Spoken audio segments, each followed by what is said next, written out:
एक विश्वास, एक पत्र है।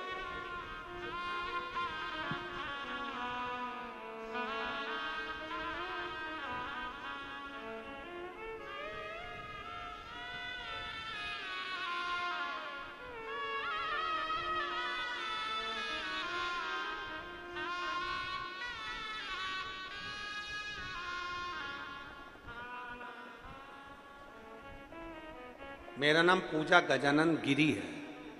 मैं नांदेड़ में रहती हूँ। पूजा गजानन गिरी। कहीं बैठी हो तो हाथ हिला सकती हैं, कहीं बैठी हो तो हाथ हिला सकती हैं। अगर बच्चे को लाई हो तो व्यासपीठ पर ला सकती हैं। मेरा नाम पूजा गजानन गिरी है। नांदेड़ की रहने वाली हूँ। गुरुदेव, मेरा पहली बार गर्भ ठहरा तो मेरे गर्भ में जो बच्चा था उसकी धड़कन नहीं आई। धड़कन नहीं आई तो डॉक्टर ने कहा कि इसको निकलवा दीजिए। हमने डॉक्टर का कहना मानकर गर्भ को निकलवा दिया। दूसरी बार मेरा गर्भ बहुत दिन तक नहीं ठहरा, कई समय निकल गया। फिर पशुपतिनाथ का व्रत कर कर भगवान शंकर पर बेलपत्र चढ़ाकर सफेद आंकड़े की जड़ का प्रयोग कर कर मेरा गर्भ ठहरा। गर्भ ठहरा। दूसरी बार जांच कराने के लिए जब हॉस्पिटल गए तो डॉक्टर ने कहा इस बच्चे की धड़कन नहीं, इस बच्चे को निकाल दो। पहला बच्चा जा चुका था, दूसरा बच्चा बड़ी मुश्किल से आया था और उसकी भी धड़कन नहीं। अब करूं क्या? हमने डॉक्टर के मुख से सुना कि इसकी धड़कन नहीं है, सोनोग्राफी कराई, सब मालूम पड़ा कि इसकी धड़कन नहीं आ रही। तब मेरी माता ने आपकी कथा सुन ली थी। हमने कभी आपकी कथा नहीं सुनी थी। मेरी माँ ने कथा सुनी और मेरी माँ ने कहा कि तू शंकर जी के मंदिर में जाकर शिव जी पे एक लोटा जल चढ़ाना प्रारंभ कर, उसी जल का आचमन नंदी के पास बैठकर करना प्रारंभ कर। हमने सफेद आंकड़े की जड़ बांध रखी थी, उसी से हमारा गर्भ ठहरा था। अब डॉक्टर कह रहा है कि इस बच्चे की धड़कन नहीं। 5 महीने तक हमने उस बच्चे को रखा। 5वें महीने में फिर जांच कराई तो बच्चे की धड़कन नहीं आई। अब क्या करें? डॉक्टर ने तो कह दिया कि इसको निकाल दो, क्योंकि इसमें धड़कन नहीं है, तुम्हारे ऊपर दिक्कत हो जाएगी। 5 महीने हो गए। हमने विचार कर लिया कि शंकर भगवान ने ये औलाद दी है और बड़ी मुश्किल से दी है, तो अब इसको तो हम रखेंगे, भले कुछ भी हो जाए। हमने विचार कर 6वां महीना 7वां महीना रखा। 7वें महीने में भी बच्चे की धड़कन नहीं थी। 7 महीने पूरे हो गए। 8वां महीना आ गया।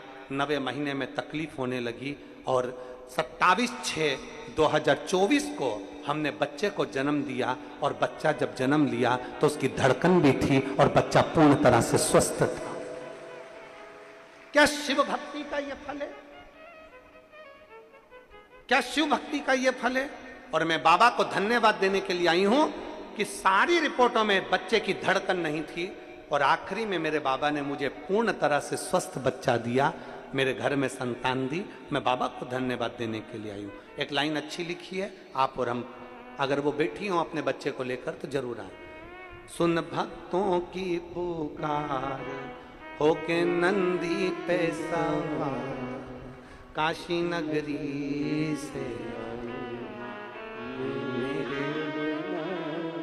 शिव भक्ति में एक विश्वास का होना जरूरी है। अगर शिव भक्ति में विश्वास नहीं है तो तुम्हारा जाना सार्थक नहीं है। शिव पुराण में आए हो तो भरोसे से आओ। मेरे बाबा की कथा सुन रही हूं, जहां जगह मिलेगी वहां बैठूंगी, जहां जगह मिलेगी वहां बैठूंगी।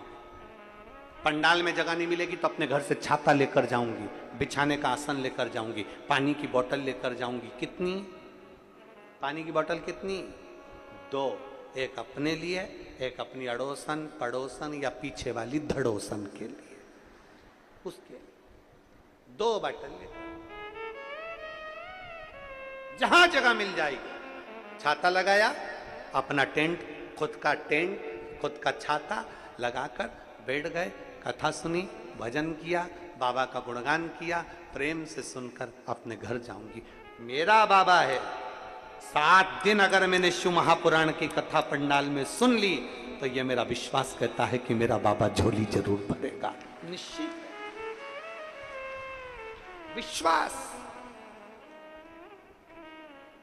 भरोसा और दृढ़ हो। देवराज चोरी का धन लेकर, रानी का हार लेकर शिवालय में चले गया, शिवालय में गया, शंकर भगवान के शिवालय में ताप पड़ा, कथा हो रही थी, 2 क्षण की श्रवण कर ली। श्रवण करी तो बेलपत्री के नीचे जाकर उसके प्राण छूट गए। बेलपत्र के वृक्ष की छांव में प्राण छूटना तो शंकर खुद उसको लेने के लिए आ गए और उसको लेकर चले गए। बिंदुक नाम का एक ब्राह्मण पानी में डूबकर मर गया, प्रेत योनि में पड़ गया, प्रेत। पत्नी चंचुला ने शिव जी से प्रार्थना कर कर शिव महापुराण की कथा तुमरुका जी से कराई। तुमरुका शंकर भगवान का एक ऐसा भक्त जिसके नाम का स्मरण करने वाली नारी के गर्भ में अगर कोई दिक्कत भी है तो वो समाप्त कर देता। तुमरुका, इसलिए शिव जी का एक नाम तुमरुकेश्वर महादेव है। डॉक्टर अगर कह दे कि गर्भ में गांठ है, गर्भ में दिक्कत है, रजो धर्म से जुड़ी हुई दिक्कत है, तो नारी को एक बेलपत्र अशोक सुंदरी वाली जगह पर चढ़ाकर तुमरुकेश्वर महादेव का नाम लेकर खाना चाहिए। 15-20 दिन तक खाओ, उसके बाद में डॉक्टर साहब के साथ बताकर जांच कराओ, क्योंकि डॉक्टर भी शिव का एक रूप होता है। शिव महापुराण में डॉक्टर को शंकर का एक रूप कहा गया, शिव का एक रूप। वो बताए कि सोनोग्राफी कराओ, सोनोग्राफी कराओ, जांच कराओ, जांच कराओ, जितनी दवाई दे कुंदकेश्वर महादेव का नाम लेकर खाइए। और अगर गर्भस्थ कोई प्रॉब्लम है, नारी के गर्भ से जुड़ी हुई, रजो धर्म से जुड़ी हुई अगर दिक्कत है, तो एक बेलपत्र तुमरुकेश्वर महादेव का नाम लेकर खाइए। कौन से महादेव? सब बोलिए साथ में, कौन से महादेव? तुमरुकेश्वर, तुमरुका जी का नाम के साथ जुड़ा हुआ तुमरुकेश्वर महादेव नाम से खाइए। 20-25 दिन बाद फिर जांच कराओ। धीरे धीरे धीरे धीरे गर्भ से जुड़ी हुई जो भी दिक्कत होगी वो धीरे धीरे समाप्त होगी। गर्भाशय तुमरुकेश्वर, बोल तुमरुकेश्वर महादेव की। तुमरुका जी ने सुंदर शिव महापुराण की कथा करी।